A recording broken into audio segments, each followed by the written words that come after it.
Since the past, Koreans have been known as the white-clad folk. The untainted color was a symbol of the Korean spirit, which on the dining tables was presented as the delicate, nutritious dubu.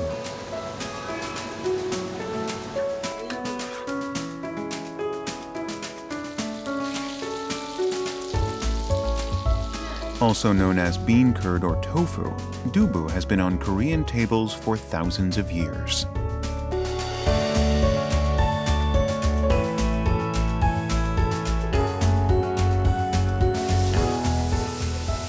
Neither too much nor too little. Dubu is a food that translates into comfort. It's also the wisdom of Korean women who know how to maintain their family's health with such wholesome food. Let's begin the tale of dubu.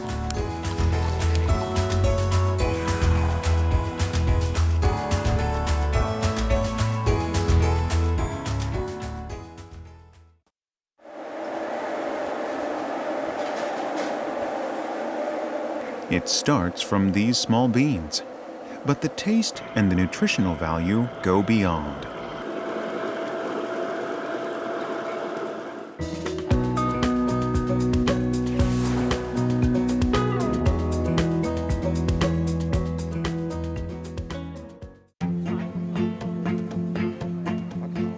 Early in the morning, the market opens with steam rising from dubu stores.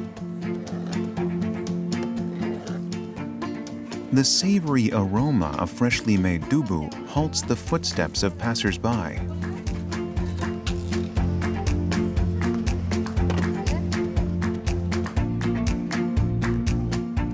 Every Korean agrees that freshly made dubu is the best of its kind.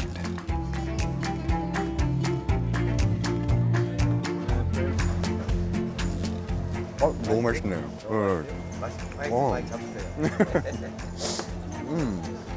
Man, if you've never had dubu fresh before, then you're seriously missing out. It's soft, it's savory, it has this flavor of its own, and a lot of people call it a blank canvas, and that's really doing it a disservice. For me, it's more of a high-quality cotton. You can add things to it, you can do things to it, but it still has a quality of its own. So all that being said, what significance does dubu hold for Koreans?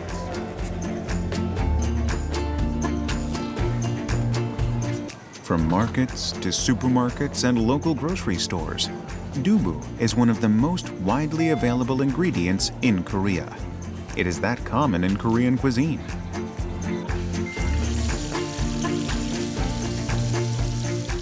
Korean mothers can put together a hearty meal with just one block of dubu. It's cut carefully so as to maintain the original shape.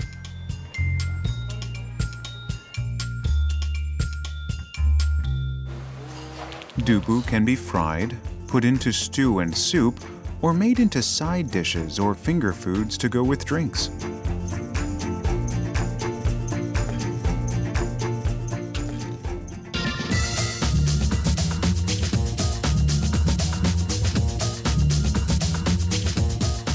Because dubu does not have a distinctive taste or texture, it's a pure, versatile food that blends in naturally with any ingredient.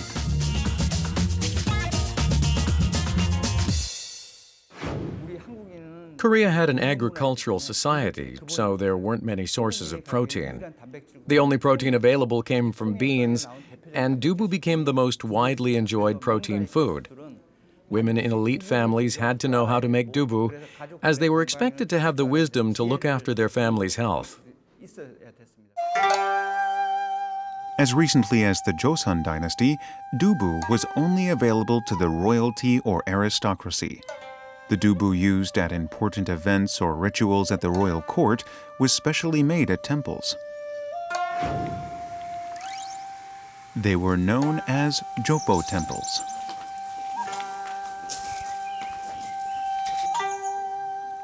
Only temples that were famous for their food and pristine natural environment could earn that title.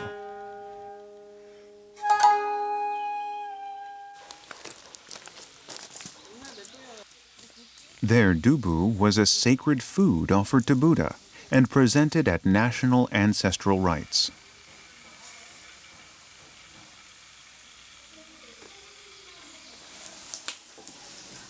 The temple dubu was recognized as the best of its kind and came to represent Jopo temples.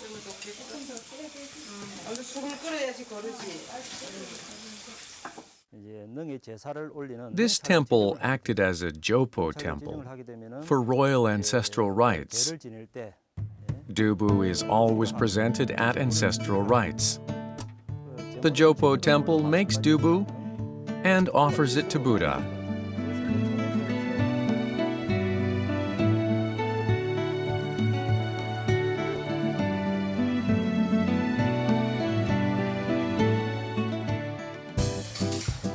Dubu is always present at special temple events. It is a delicate, rich addition to the vegetarian diet practiced at temples. It is cooked in more diverse ways at temples than in ordinary homes. The ingenuity of dubu dishes is clearly evident at Jopo temples.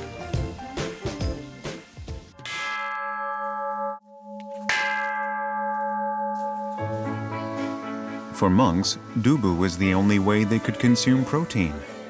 The versatility of dubu introduced more flavors to the simple temple cuisine.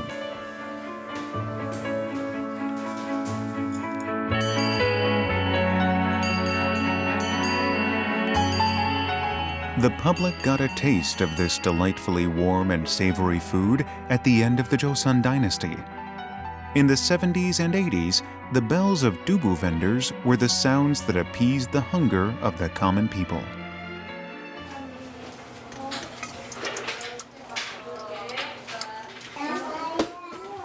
From the past to the present, dubu has always been a low-priced, delicate food that even children love to eat. It comes in diverse forms: baby food, snacks, and side dishes, to name a few.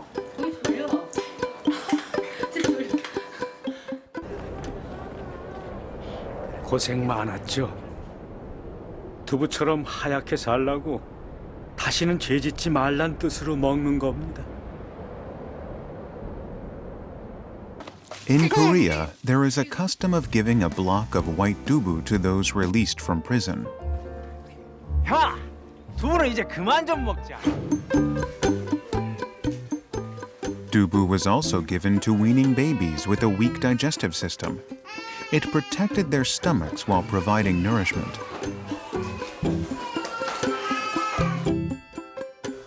Back in the old days, dubu was seen as a very nutritious and filling food. So, which is why, to this day, when you see someone who's a little bit bigger, who has those pinchable cheeks and who's a little curvier, you'll say that they have tubusal, that they'll have skin like dubu. And that just goes to show how nutritious it really is.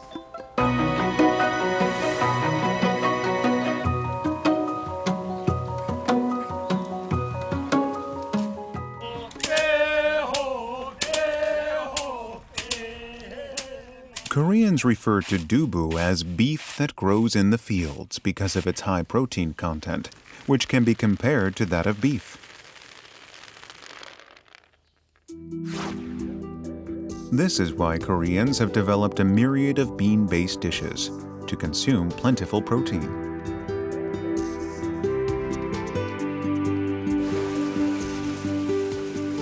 When dubu became a common food, each household made its own dubu, which did not have the rough texture or the lingering aftertaste of raw beans.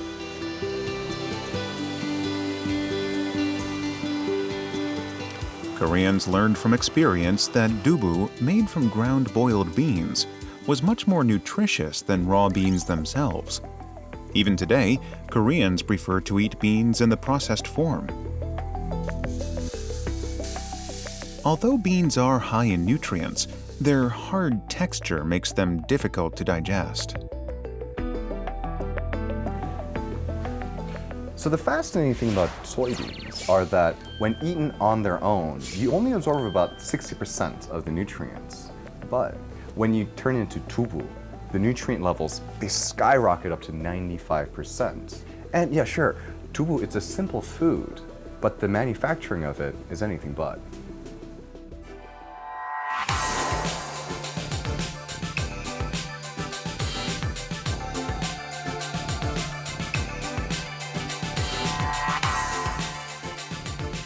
Dubu is also enjoyed in Korea's neighboring countries, Japan and China.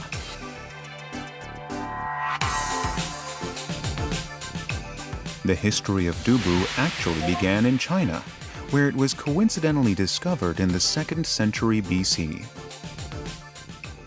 Liuan, the grandson of Liu Bang, the founder of the Han Dynasty, was the first person to record the existence of dubu. In historical Chinese texts, there are many theories about how dubu came to be, including that dubu was first developed when plaster fell into a container of soy milk, congealing it. Cultural exchange with China brought dubu to Korea. The first record of dubu in Korea appeared in the 15th century.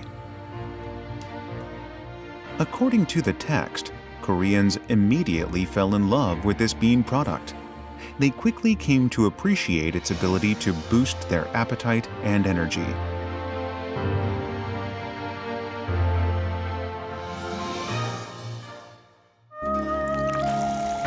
Dubu was first created in China, but the culinary techniques flourished in Korea.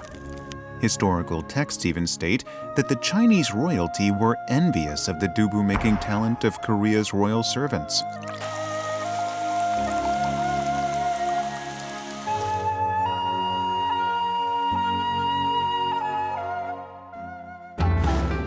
This culinary technique landed in Japan through the Japanese invasions of Korea at the end of the 16th century. Thus, dubu took its own course in each of the 3 nations. In China, where it all started, dubu is eaten cooked rather than raw. They press and dry dubu and make it into thin wraps.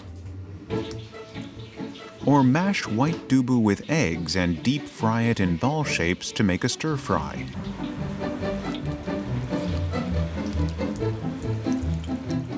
The original characteristics of dubu are transformed into something new.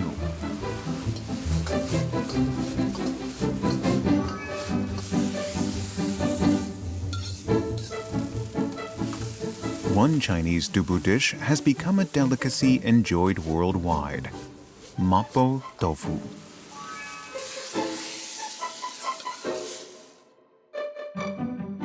China's long history of dubu has also given way to the most diverse dubu culture.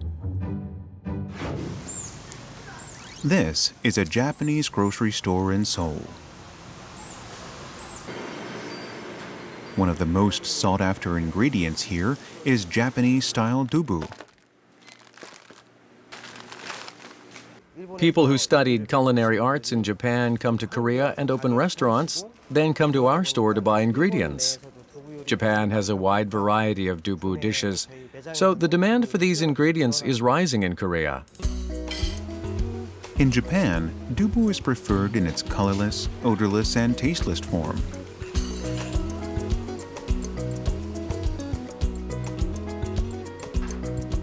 Soft dubu is fried, then served with soy sauce.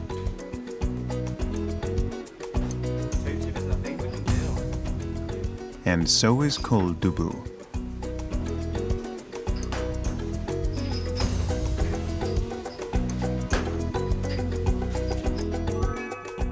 The soft texture of dubu and the aroma of soy sauce stand out in Japanese dishes.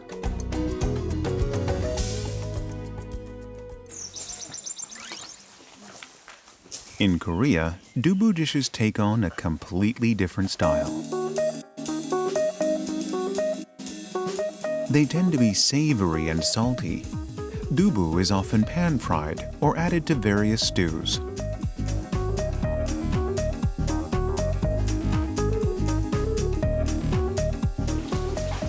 But Koreans' favorite kind of dubu is freshly made raw dubu. Hot and savory, raw dubu is the best way to enjoy its original flavor. In Korean cuisine, it's always the original taste that takes the center stage.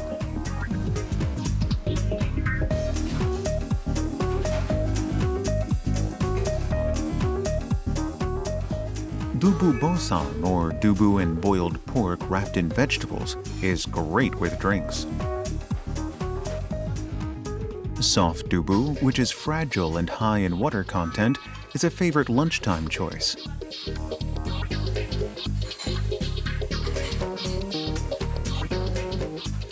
Raw dubu can be enjoyed on its own or with a simple sauce.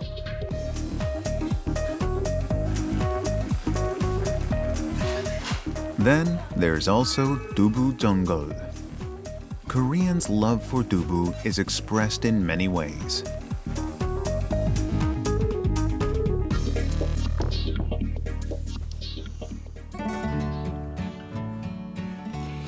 Each of these three dishes all started off with the same main ingredient, dubu, but it shows its versatility. Here on this end, it shows how dubu can take on assertive flavors and really taste like anything you wanted to make it taste like. Over here on this end, it shows how dubu can be simple and clean. And here in the middle with dubu kimchi, it shows off the flavor of the dubu. And that's what Koreans love about dubu, is that bean flavor. So let's find out how Korean dubu is made.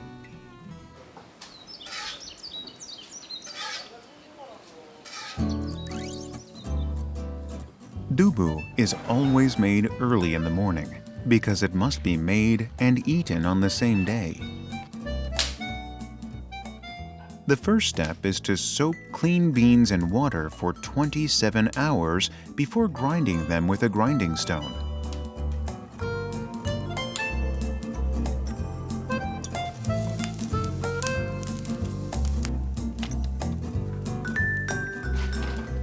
The ground beans are boiled in a big pot over an open fire.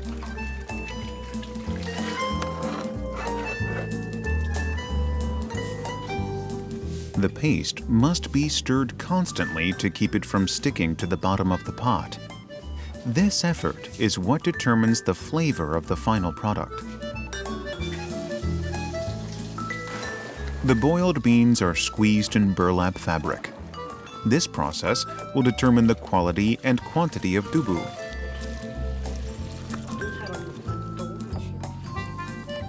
This is where gansu comes in. Gansu is the water left after extracting salt from seawater.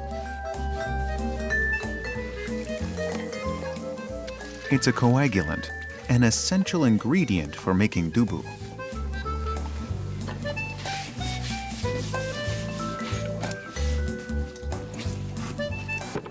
The curdling form is poured into a rectangular mold.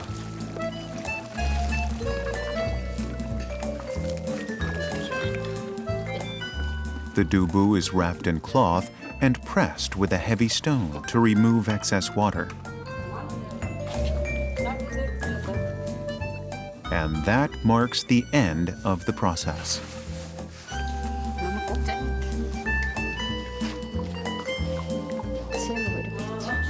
The taste of warm, freshly made dubu is what the Koreans love.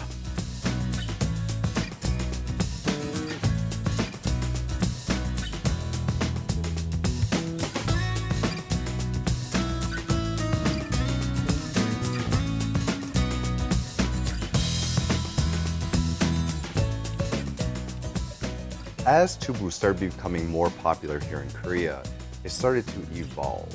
Different forms, different types emerged, and flavors from other cultures were added to Korean dubu.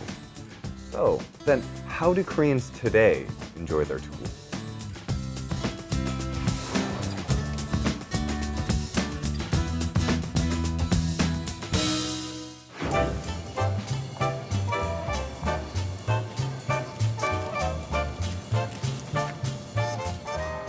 Dubu evolved over time, branching out into diverse forms.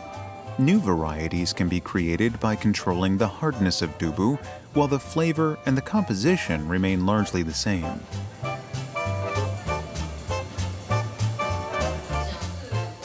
In recent years, healthy vegetarian diets have become a new trend worldwide.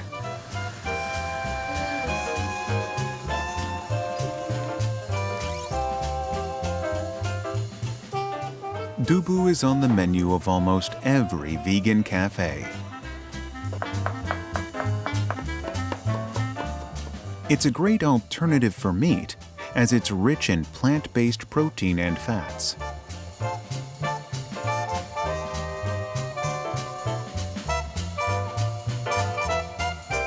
Depending on how it is prepared, dubu can also take on a texture similar to that of meat.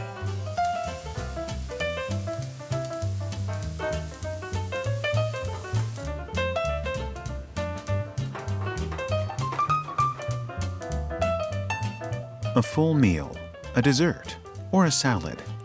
Dubu has now found a place of its own and acquired a value beyond that of a mere substitute for meat.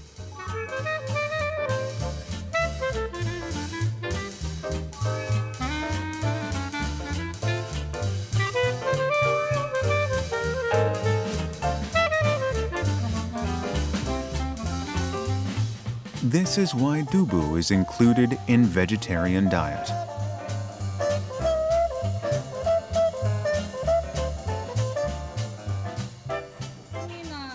I have dubu more often than any other food.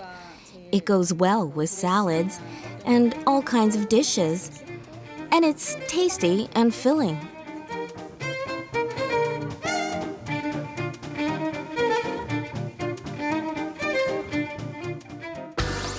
Pure dubu is like a blank canvas. It becomes the base for everything from simple, humble dishes to rich and complex delicacies. You know, dubu's so versatile. Let's do something fun today.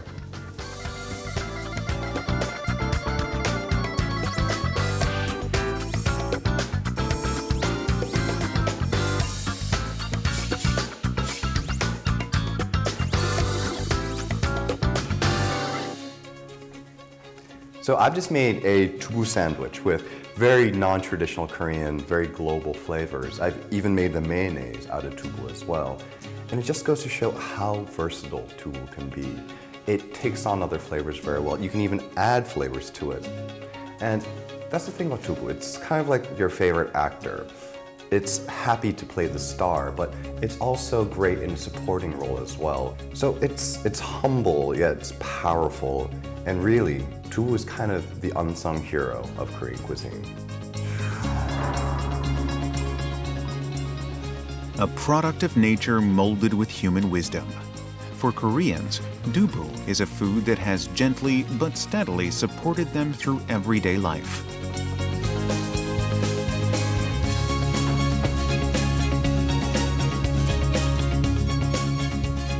In a block of white dubu is a wish for a healthful life and the warmth of dear memories.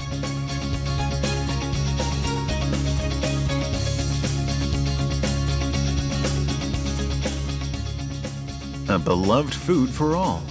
The humble dubu on the Korean table is probably a food that is most akin to the spirit of the Korean people.